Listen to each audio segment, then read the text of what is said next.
Les assises de la santé mentale et de la psychiatrie se sont terminées il y a quelques jours. Le président de la République, Emmanuel Macron, a annoncé que les consultations chez un psychologue seront désormais remboursées. Mais un grand nombre de professionnels du secteur est vent debout contre la mesure. Pour comprendre à la fois ce que traduisent ces annonces et ce qui provoque la colère des psychologues, nous sommes ce matin avec la présidente et la vice-présidente de l'association guyanaise des psychologues, Constance Lecomte et Joël Chandé. Bonjour à vous deux. Bonjour. Merci beaucoup d'avoir accepté notre invitation et d'être avec nous ce matin. Est-ce qu'avant de nous dire ce que vous pensez précisément de ces annonces qui ont été faites par le président de la République, est-ce que vous pourriez nous expliquer précisément ce qui va changer, ce que ça va changer pour vous, à la fois en tant que psychologue, et ce qui va aussi changer pour vos patients avec ce remboursement de séance? Qui a envie de commencer, Madame Lecomte? Oui, je peux commencer. Alors, ce qui va changer si on se tient à l'annonce du président, alors ça sera, c'est ce qu'il a mis en avant, et c'est ce que nous demandons aussi depuis un moment, le remboursement donc des consultations, et puis, il faut le dire, des suivis, des psychothérapies également, des personnes. Il a annoncé dès 3 ans, jusqu'à 150 ans, si on peut aller jusque-là. Alors, ce qui va changer, c'est que ça pourrait donner, si on s'en tient juste à cela, ça pourrait donc donner accès à un plus grand nombre de personnes en souffrance psychique ou qui pourraient avoir une difficulté psychologique pour aller consulter.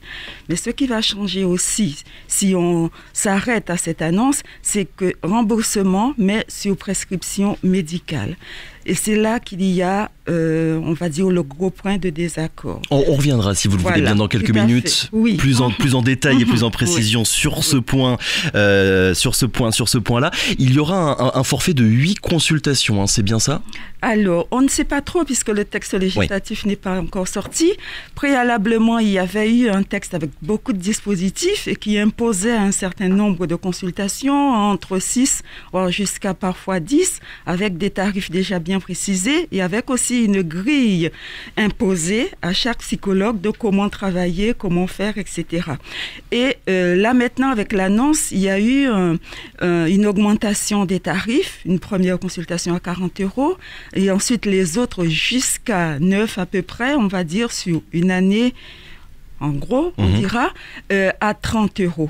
Mais déjà là, si on s'arrête à ce tarif, on se rend bien compte qu'un psychologue en libéral a des charges. Et nous savons, toute personne qui a une activité libérale sait combien ça coûte.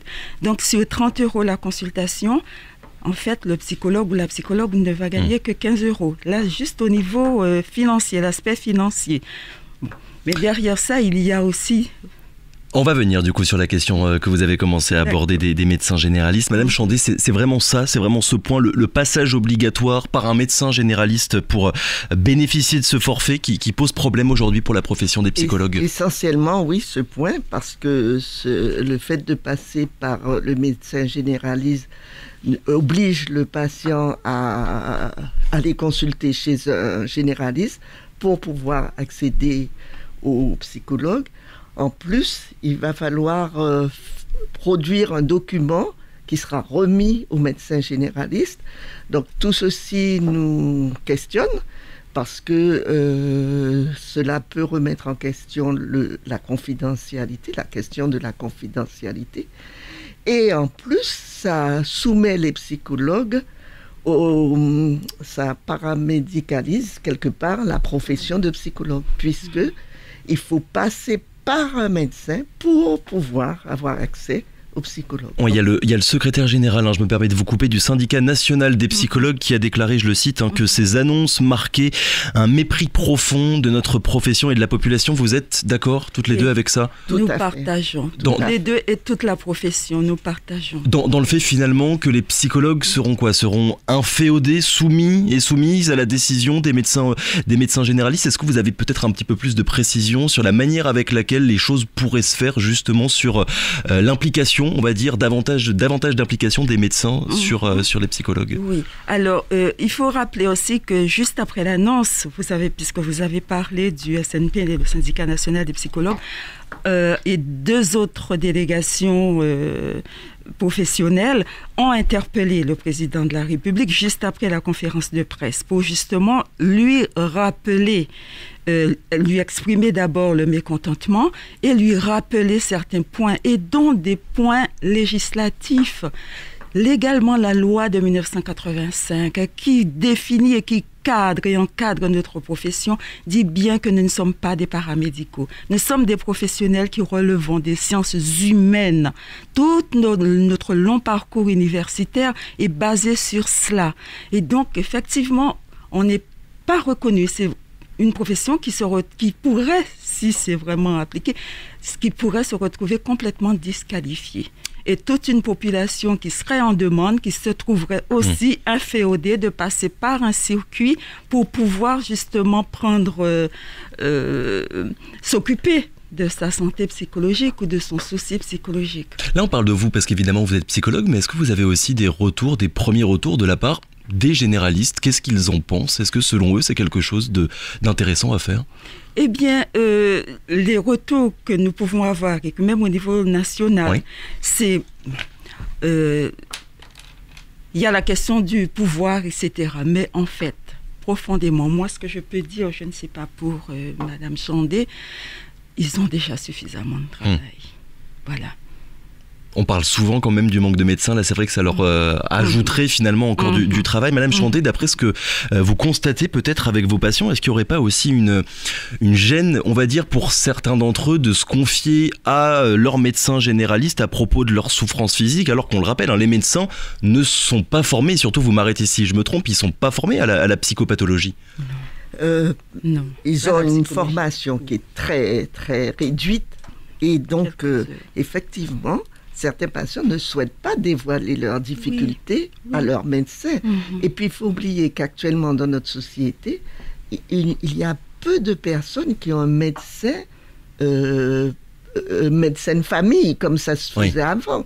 Donc, il est difficile parfois de dévoiler des situations qu'on a vécues qui sont traumatiques et qui sont très ancrées, très profondes à son médecin, même quand bien même on connaît ce médecin. Voilà. Donc vous craignez qu'il y ait un risque peut-être à terme que des patients se découragent de venir voir un psychologue en se disant je vais devoir en parler à mon médecin, j'ai pas forcément envie de le faire, du coup je vais pas voir le psy. Cela dit, si on s'en tient aussi à certains aspects du discours du président Macron, les psychologues qui ne souhaiteraient pas être conventionnés pourraient continuer à travailler comme avant, c'est-à-dire à travailler auprès des personnes qui seraient demandeuses et qui financeraient donc à tarif normal, mais toujours négocié en fonction de la situation de chacun, sans être remboursés. Voilà. Mais avec le risque peut-être qu'il y ait un suivi du coup un petit peu à deux vitesses entre d'un côté des psychologues qui se soumettraient, un soin psychologique à deux vitesses. À deux vitesses, oui. Alors il y aurait un soin pour les riches qui peuvent payer et un autre soin cadré, défini pour les autres qui ne pourraient pas payer et qui n'auraient pas le choix. Mais justement, puisqu'on a commencé à en parler, point de crispation essentiel, on va dire, soulevé par la profession, c'est la tarification des séances à 30 ou 40 euros. Sur ce point, c'est pas encore très clair, qui a été jugé réaliste par le président de la République, mais beaucoup de psychologues ont déclaré depuis mardi que ça ne permettrait pas de vivre en tant que libéral. C'est quoi votre avis sur ce point? 30, 40 euros par séance pour un psychologue aujourd'hui, c'est pas tenable? Non. Non, pas du tout. Pas du tout. Lorsque les organisations dénoncent un mépris, quelque part, il s'agit aussi de cela. Parce que 40 euros, quand vous êtes en libéral, nous avons bien expliqué qu'il y a des charges. Et oui. Donc, lorsque vous enlevez les charges, il ne vous reste pas grand-chose sur ces 40 euros. Parce qu'il ne faut pas s'imaginer que le travail consiste simplement à écouter en cabinet pendant un temps T le patient, il y a tout le travail après. De réflexion de votre côté pour savoir véritablement ce qui ne va pas et ce qui a besoin d'être encadré. De réflexion et d'écrit. Juste sur cette question de la tarification, comment ça se passe aujourd'hui pour des patients qui ont besoin d'être pris en charge par un psychologue, mais qui n'ont pas l'argent? Je vous pose cette question parce qu'encore aujourd'hui, il y a cette image qui est quand même véhiculée, je résume, mais que aller voir un psy, c'est pour les riches. Finalement, ça coûte combien aujourd'hui en Guyane d'aller voir une séance chez le psychologue? En général, nos consoeurs et nos confrères nous disent que c'est autour de 50-60 euros et qu'il peut y avoir des adaptations en fonction de la situation financière des personnes. Sinon, les personnes qui ne peuvent pas payer ont recours au service public. Et nous sommes là. Nous sommes aussi des cliniciennes dans le service public. Mais avec un manque. Nous recevons des personnes, oui, Et avec un manque. Oui. Avec un manque que le président a essayé de combler d'une façon générale avec la création des 800 postes. Mais quand on pense que pour un seul département, il peut y avoir jusqu'à 12, par exemple, CMP, c'est-à-dire les centres médico-psychologiques, sur tout le territoire national, les DOM compris, on voit un peu que c'est même pas une goutte d'eau.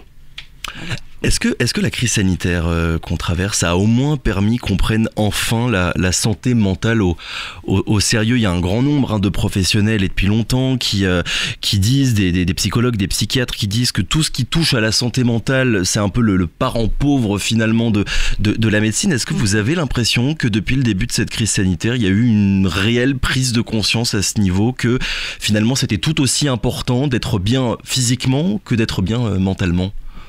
Oui, bien sûr, mais le démantèlement on va dire de la psychiatrie en gros en France date de plus de 40 ans, puisqu'il y avait une autre organisation qui existait auparavant, avec une organisation en secteur, je ne vais pas rentrer dans les détails, mais qui permettait au moins de pouvoir soigner les personnes autrement. Et je vais rappeler aussi que la santé mentale ne relève pas seulement du médical. Voilà. La santé mentale est plus globale que cela. Madame Chandé, votre avis sur cette question, sur la prise de conscience de l'importance de la santé mentale depuis le début de cette crise sanitaire? Personnellement, je pense que la crise a permis d'en parler. C'est vrai que c'était déjà parlé dans des milieux bien précis, surtout professionnels, mais la crise a permis d'en parler au niveau du grand public. Je pense que c'est ce que ça a apporté. Vous, dans vos cabinets, vous constatez une hausse de la fréquentation et de patients qui ne seraient peut-être pas venus chez vous avant le début de cette crise sanitaire et qui ont là fait le choix de le faire? Moi, oui. Oui, ça concerne beaucoup de monde ou pas, pour savoir un petit peu du coup Au niveau du pourcentage, on a quand même la limite des plannings, etc. Mais je dirais, j'aime pas parler trop de chiffres, je dirais peut-être, pour ce qui me concerne dans mon secteur Bien en sûr. tout cas, il y a peut-être maintenant 10-15% quand même de personnes que je n'aurais peut-être pas vues auparavant. Mais tous... Pardon. Non, allez-y, continuez. Et par rapport à l'épidémie Covid, ce que ça a aussi non seulement révélé, c'est qu'un travail également en distanciel peut être, quand c'est bien cadré, peut être fait aussi avec certains patients. Madame Chandé, j'ai vu que vous vouliez intervenir. Non, moi je voulais simplement dire qu'il y a une diversification des demandes et que des personnes qui peut-être à l'origine ne seraient pas forcément venus vers nous, n'auraient pas forcément fait la démarche, là maintenant avec la crise viennent auprès des psychologues. Je suis tombé sur cette étude publiée au mois de septembre qui explique que 15% de la population montre aujourd'hui des signes d'un état dépressif, soit 5 points de plus qu'avant l'épidémie.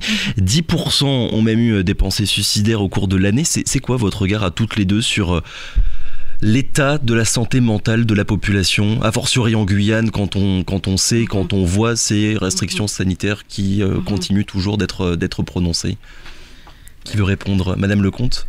Je dirais que ça montre en tout cas que, d'une manière générale, au niveau mental, que les personnes vont de moins en moins bien, on dira. Et je dirais aussi que nous, en tout cas, psychologues, nous faisons attention, non seulement par rapport aux chiffres, et par rapport à ces symptômes qui sont décrits, qui ne sont pas non plus équivalents. Voilà. On ne va pas voir le psychologue parce qu'on souffre d'un trouble anxieux-dépressif, par exemple. La souffrance vraiment peut être plus large et la dépression peut être qu'un symptôme. Parfois pour certains même comme une tentative déjà d'auto-guérison, j'allais dire.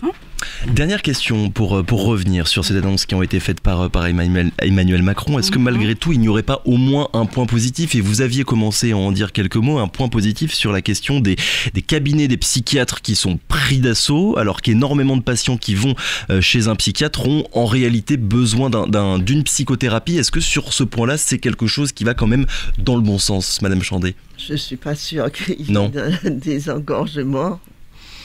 Je ne suis pas certaine. De toute façon, à chaud, il faudrait peut-être... Je dirais que la profession de psychologue est née justement du fait que les psychiatres, à un certain moment, avaient été débordés, et justement, cette profession est venue pour accompagner aussi la souffrance psychique des personnes. Il y a une journée de grève mardi, excusez-moi, on a déjà un petit peu dépassé le temps imparti. Il y a une journée de grève mardi, il va y en avoir d'autres dans les jours, dans les semaines qui viennent, ou pour l'instant on attend un petit peu des annonces du gouvernement et du ministère de la Santé? On attend le texte, la sortie du texte législatif, et le positionnement des organisations va dans le sens du boycott de toutes les mesures. Merci beaucoup à toutes les deux, Constance Lecomte et Joëlle Chandé, d'avoir été avec nous ce matin. On le rappelle, vous êtes respectivement présidente et vice-présidente de l'association guyanaise des psychologues. On vous réinvitera évidemment sur cette question quand on en saura un petit peu plus finalement à propos des textes qui seront publiés par le gouvernement. Bonne journée, merci beaucoup.